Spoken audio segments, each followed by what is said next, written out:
ভেবেছিলাম যে গোবিন্দ গোবিন্দ যে সে লোক নয়। হ্যাঁ, আমরা ওকে চিনতে পারিনি, বুঝলি, আমরা ওকে চিনতে পারিনি।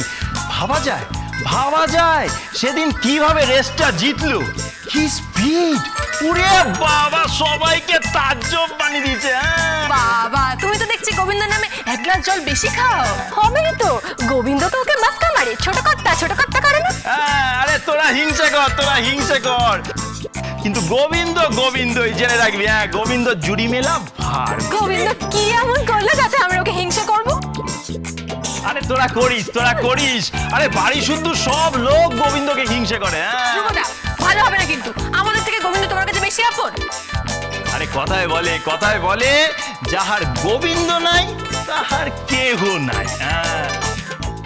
বাবা, সূর্য কোন দিকে উঠেছে? সাত সকালে উঠেই তোরা ঠাকুরের নাম করছিস? হ্যাঁ, একেবারে জ্যান্ত ঠাকুর। ছি, ঠাকুর দেবতাকে নিয়ে কেউ ইয়ার্কি মারে? এসব ঠিক নয়। সোনামা, তুমি যে গোবিন্দর কথা বলছো এটা সেই গোবিন্দ নয়, ইনি হচ্ছেন মানুষরূপী গোবিন্দ। হ্যাঁ, আমাদের গোবিন্দ। ও, তা সাত সকালে তোরা ওকে নিয়ে পড়লি? আর কোনো কাজকর্ম নেই? সোনামা, তুমি শুনেছো? কি শুনবো? কি? আরে তুমি জানো না? কি জানবোটা কি? আরে তুমি সত্যিই জানো না? আমি সত্যিই জানি না। হ্যাঁ, আমি জানতাম হিংসে, মানুষের পেট ভর্তি হিংসে। আরে এত বড় খবর বেমালুম সবাই চেপে গেল। এই রুমকি, এই চুমকি, তোরা কিচ্ছু সোনামাকে জানাসনি? বাবা, তুমি এমন করে বলছো যেন এরকম ঘটনা আগে কখনো ঘটেনি। এই তোরা ইচ্ছাকৃত চেপে গেছিস। আমি জানি এই গোবিন্দ ঠিকই বলে, এই বাঙালির জাতটা না এবারে কাঁকড়ার জাত। যেইটাকে কেউ ওপরে উঠছে টেনে নামিয়ে দেবে। গোবিন্দ চরিতাম, গোবিন্দ যাই বলে তাই ঠিক। আচ্ছা, তোরা তো হেয়ালি করছিস কেন বলতো? আসল কথাটা কি বলবি? আরে সোনামা, ওটাই তো প্রশ্ন, কোনটা আসল কোনটা নকল? যেটা দেখছি সেটা কি আসল, না যেটা দেখছি না সেটাই আসল? ধ্রুবদা, তুমি পারো বটে। আসল কথাটা কি তোরা বলবি? আমাকে যেতে হবে, জলখাবার বানাতে হবে তোদের জন্য। বললে বল, না আমি যাই। তাহলে বলি, বলো। সোনামা, আমাদের গোবিন্দ অসাধ্য সাধন করেছে। অসাধ্য সাধন করেছে? হ্যাঁ সোনামা, আরে আমাদের ডালিকে গোবিন্দ বলে গোল দিচ্ছে। হ্যাঁ, আর ডালি দাঁড়িয়ে গোল খাচ্ছে। আরে বাবা, কেউ চিনুক চাই না চিনুক, আমি তো ওকে চিনেছি।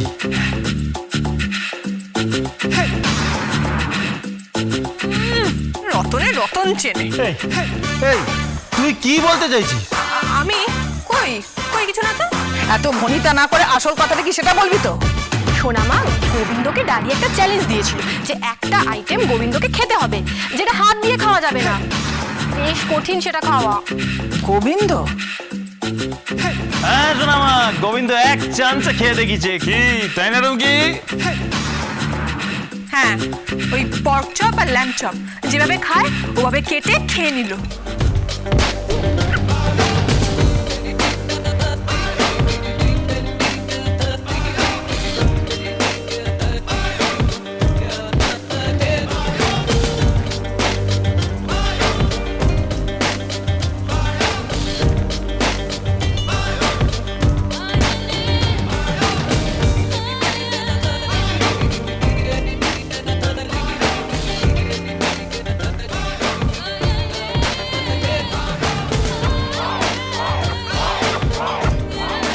পর্ক?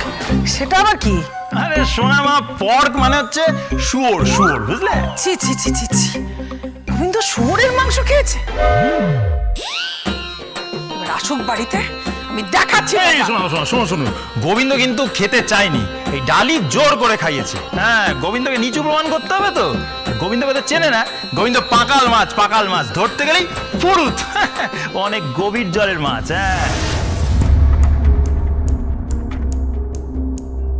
হ্যাঁ সোনামা, আমরা তো কেউই ভাবতে পারিনি যে গোবিন্দটা খেতে পারবে। আর ওই যে ডালির শেফ বন্ধু, ও তো বললো ওটা খাওয়া নাকি খুব কঠিন। যারা ডাল ভাত খায় সচরাচর তারাও সব খেয়ে অভ্যস্ত নয়। যারা নামি দামি হোটেল রেস্টুরেন্টে খায় তাদের পক্ষেই খাওয়া সম্ভব।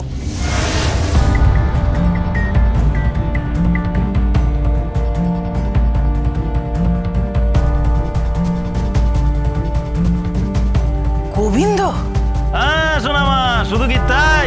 তুমি ভাবো তো, সেদিনকার সেই দাদুর পুরনো গাড়ি 1946 এর গাড়ি গোবিন্দ বের করে চকচকে করে কি স্পিড তুললো। ড্যান ছুটছে গোবিন্দ ছুটছে, ড্যান ছুটছে গোবিন্দ ছুটছে। আরে ডালি তো ভেবেছিল গোবিন্দ রিক্সা চালায়, ও কি আর পারবে?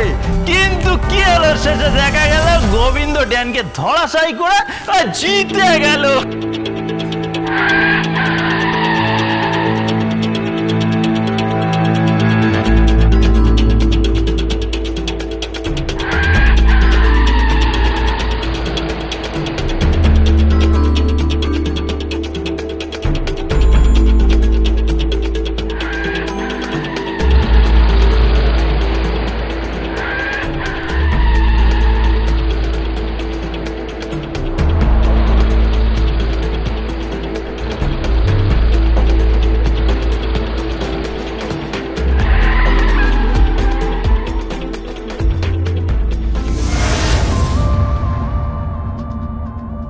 একেই বলে ওস্তাদের মার শেষ রাতে। হ্যাঁ, ছেলেটার এলেম আছে বটে, ডালির নাকে না একবারে ঝামা ঘষে দিয়েছে। তাহলে তোমার এত আনন্দ কিসের? কি বলছিস কি বলছিস কি? গোবিন্দ হচ্ছে সমগ্র পুরুষ জাতির গর্ব, অহংকার। হ্যাঁ, যারা সমাজের নিপীড়িত স্বামী তাদের হচ্ছে গোবিন্দ অনুপ্রেরণা। অনুপ্রেরণা? একটা ঢপবাজ ছেলে। আমার কি মনে হচ্ছে বলতো, ডালি যে খাবারগুলো অর্ডার দিয়েছিল ওটা না গোবিন্দ জেনে নিয়েছিল, কোনোভাবে না জেনে গেছিল। গোবিন্দ একটা ঢপবাজ, ভীষণ ঢপবাজ। অবজেকশন, কোন দু নম্বরই কাজ গোবিন্দ করে না, ও হচ্ছে পুরোপুরি এক নম্বরই। হ্যাঁ, গোবিন্দ আর গোবিন্দ, ডালিটাও বাজে। আরে বাবা, জানিস তো একটা ঢপবাজ, কি দরকার ছিল বাজি ধরার? গোবিন্দ গাড়ি রেসেও জিতেছে। আরে তাহলে কি বলছি কি সোনামা, কি বলছি কি? জগৎময় গোবিন্দ, জয় গোবিন্দ, জয় গোবিন্দ। সোনামা, তোমার খাবার রেডি হয়ে গেল, আমাকে ডেকে নি, আমি এখন আসি। এই ধ্রুবদার মাথাটাও না দাদুর মতো গেছে, সেরকম খালি গোবিন্দ গোবিন্দ গোবিন্দ। ন্যাকামো। সোনামা, আমি রেওয়াজ করতে যাচ্ছি, জল খাবার হলে ডেকো। গোবিন্দ গাড়ি রেসেও জিতলো, আবার দামি খাবারও খেয়ে নিল। আর ওই যে ডালির শেফ বন্ধু, ও তো বললো এটা খাওয়া নাকি খুব কঠিন, যারা নামি দামি হোটেল রেস্টুরেন্টে খায় তাদের পক্ষেই খাওয়া সম্ভব।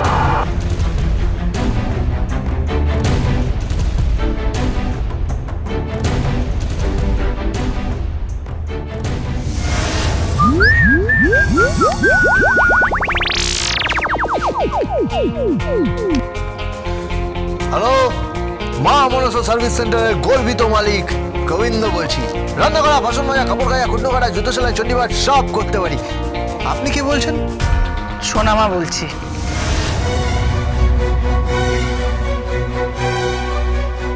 সোনামা?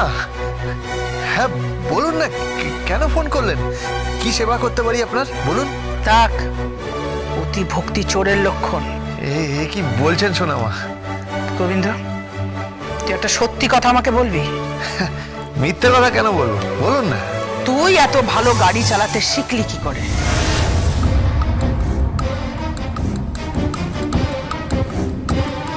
ও এই কথা, আসলে আমি যখন প্রখ্যাত। তাক, তোর এই গল্প কথা শোনার জন্য না আমি তোকে ফোনটা করিনি। আসল কথাটা বল, তুই কি করে এত ভালো গাড়ি চালাতে শিখলি গোবিন্দ?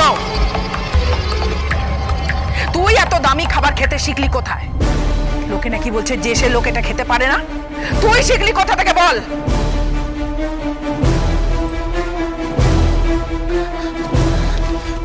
সোনামা, এসব আপনাকে কে বললো?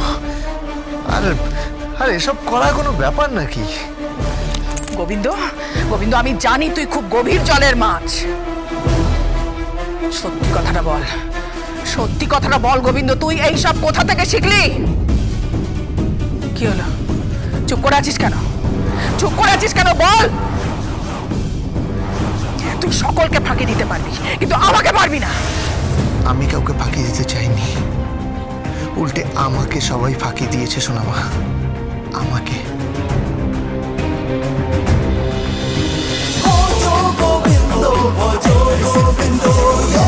Dance with Portugal Bindo.